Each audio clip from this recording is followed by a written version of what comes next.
안녕하세요, 여러분. 혹시 이런 말 들어보신 적 있으신가요? 엄마, 이제 그만 좀 보내요. 누군가의 입에선 쉽게 나왔겠지만 그 한마디에 며칠을 잠 못 이루는 부모도 있습니다.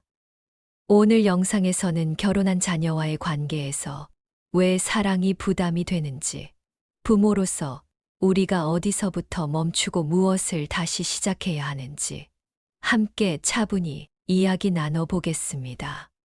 이 영상이 여러분의 마음을 어루만져 드릴 수 있기를 바랍니다.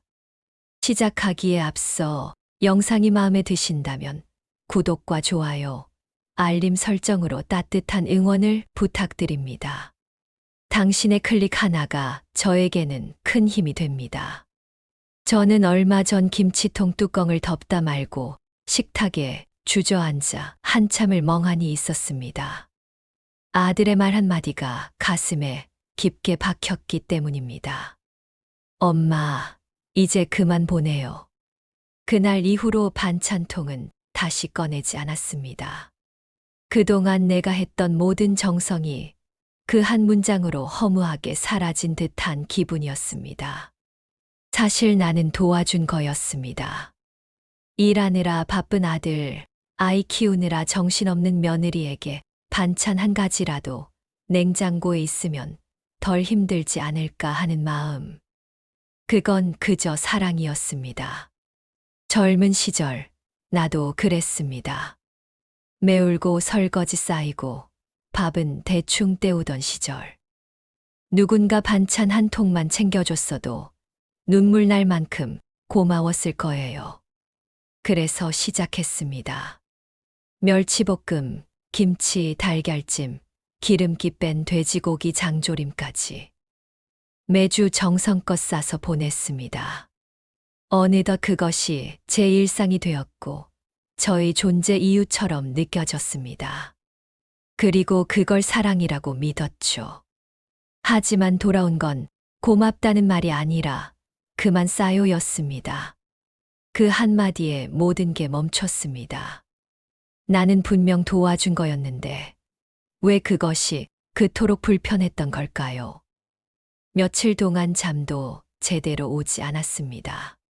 나는 왜 이렇게까지 속상한 걸까? 그러다 문득 며느리의 말이 떠올랐습니다. 요즘 음식이 남아서 좀 버려요. 냉장고가 꽉 차서 치우기도 힘들어요.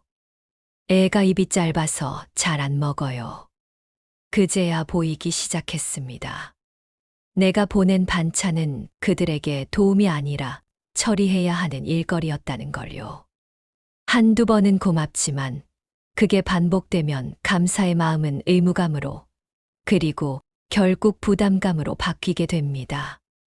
자식 세대는 예전 우리와 다릅니다. 대가족이 아닌 핵가족으로 살고 있고 요리도 간편식이나 배달로 해결하는 시대입니다. 식습관도 다르고 먹는 시간도 다르고 냉장고는 이미 충분히 차 있습니다.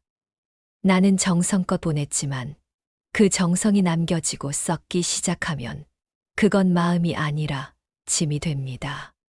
그리고 그걸 몇 번이나 버렸다면 그 반찬에 담긴 정성과 마음까지 함께 버렸다는 죄책감이 그들 마음에 차곡차곡 쌓였을 겁니다. 결국 그 죄책감은 언젠가 이렇게 터져 나옵니다. 엄마, 이제 그만 보내요. 심리학자들은 이것을 반복된 호의의 역효과라고 부릅니다. 한두 번은 고마워도 그것이 반복되면 감사보다는 피로감이 먼저 찾아온다는 것입니다. 특히 가까운 관계일수록 그 속도는 더 빠릅니다. 왜일까요? 감사의 감정이 의무감으로 바뀌는 순간 관계의 온도는 천천히 식기 시작하기 때문입니다. 나는 분명 사랑으로 했습니다. 하지만 자식은 어느 순간 매주 반찬을 받는 것이 받아야만 하는 약속처럼 느껴지기 시작합니다. 그리고 그 약속은 부담이 되고 그 부담은 언젠가 거리감으로 바뀝니다. 그렇다면 우리는 이제 어떻게 달라져야 할까요?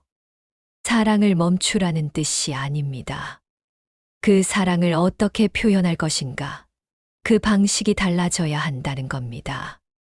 첫 번째, 주는 사람이 아니라 기다릴 줄 아는 사람이 되세요. 서운함이 반복되는 이유는 내가 자꾸 사랑을 증명하려 하기 때문입니다. 뭔가를 주고 챙겨주고 계속해서 표현하지 않으면 마음이 전해지지 않을까 걱정되니까요. 하지만 자식은 그걸 고마워하기보다는 피곤해하거나 죄책감을 느끼며 피하게 됩니다. 반찬을 아예 끊으세요. 라는 이야기가 아닙니다. 주고 싶은 마음을 잠시 비워둘 줄 아는 여유가 필요하다는 뜻입니다. 이제는 이렇게 말해보세요. 요즘은 뭐 자주 해 먹니? 입맛 없을 땐 뭐가 당기니? 혹시 먹고 싶은 거 있으면 말해줘. 시간 날 때 꼭 해줄게. 이 말은 지금 당장 뭘 해줄까가 아니라 내가 필요할 때 나는 여기 있을게라는 메시지입니다. 자식은요, 계속 뭔가를 주는 사람보다 필요할 때 조용히 기다려주는 사람을 더 오래 기억합니다. 처음엔 어색할 수도 있습니다. 빈손으로 돌아서는 길이 괜히 허전하게 느껴지기도 하고, 손이 놀면 마음도 헛헛해지죠. 하지만 어느 날 자식이 문득 이런 말을 할지도 모릅니다. 엄마, 그때 해줬던 깍두기, 그거 생각나. 그 한마디면 충분합니다. 그건 기대가 아닌 진심에서 나온 요청이니까요. 사랑은요, 많이 주는 사람이 아니라 기다릴 줄 아는 사람이 지켜냅니다. 두 번째, 이제는 자식의 삶이 아니라 나의 인생을 살아야 할 때입니다. 앞서 말씀드렸듯이 기다림도 여유가 있어야 가능합니다. 그런데 많은 부모님들은 반찬을 멈추는 그 순간 마음이 더 공허해집니다. 괜히 손이 놀고 마음은 헛헛하고 자식 생각만 더 자주 떠오르죠. 지금쯤 뭘 먹고 있을까? 냉장고는 비지 않았을까? 그 생각이 꼬리에 꼬리를 물다 보면 어느새 다시 장바구니를 들고 있는 자신을 발견하게 됩니다. 왜일까요? 내 삶이 텅 비어 있기 때문입니다. 내 인생이 재미없으니까 자식의 인생을 계속 붙잡고 있는 거예요. 이제는 솔직하게 진심으로 말할 때입니다. 나도 요즘 좀 바빠졌어. 반찬 싸줄 시간에 스케줄이 꽉 찼거든. 이 말이 농담처럼 들릴 수 있어도 자식에겐 묘하게 들립니다. 엄마가 예전처럼 내 시간만 보며 살지 않네. 그 순간부터 자식은 부모가 궁금해집니다. 엄마 요즘 뭐 하지? 어디 다녀오셨대? 누구 만났대? 연락은 해야 해서가 아니라 하고 싶어서 하게 됩니다. 실제로 2023년 한국심리학회 고령가족연구팀에서 진행한 조사에 따르면 취미가 있고 친구 모임을 자주 갖는 부모일수록 자녀와의 연락 빈도가 더 높다는 결과가 나왔습니다. 왜일까요? 부모가 자기 삶을 즐기고 있으면 자식은 마음이 놓이기 때문입니다. 엄마 잘 지내고 있구나. 내가 챙기지 않아도 괜찮겠구나. 이 안도감은 자식의 죄책감을 덜어주고 연락에 대한 부담도 줄여줍니다. 반대로 항상 집에 있고 기다리고 눈치 보고 있는 부모는 자식에게 심리적 압박이 됩니다. 그래서 점점 전화를 피하게 되고 멀어진다는 생각에 부모는 더 서운해지고 악순환이 반복되는 거죠. 이 말 꼭 가슴에 새기셨으면 좋겠습니다. 내가 재미있게 살면 자식은 나를 찾게 되어 있다. 결국 부모의 삶이 충만해야 자식과의 건강한 관계도 자연스럽게 따라옵니다. 세 번째, 간섭이 아닌 관심으로 표현하는 방식을 바꿔야 합니다. 나는 그냥 잘해주고 싶었을 뿐입니다. 정성껏 조언했고, 걱정돼서 한마디 했고, 도와주려고 행동했습니다. 그런데 이상하게 내가 마음을 쏟을수록 자식은 점점 더 멀어지는 것 같았습니다. 말수가 줄어들고 대답은 짧아지고 표정에 미묘한 벽이 생깁니다. 왜일까요? 그 아이에게 지금 필요한 건 해결책이 아니라 이해이기 때문입니다. 서울대 생활심리센터의 보고서에 따르면 성인 자녀들은 부모의 조언보다 존중이 담긴 질문에 더 따뜻함을 느낀다고 합니다. 심지어 응답자의 78%는 문제 해결보다도 그냥 내 얘기를 들어주는 부모가 좋다고 답했습니다.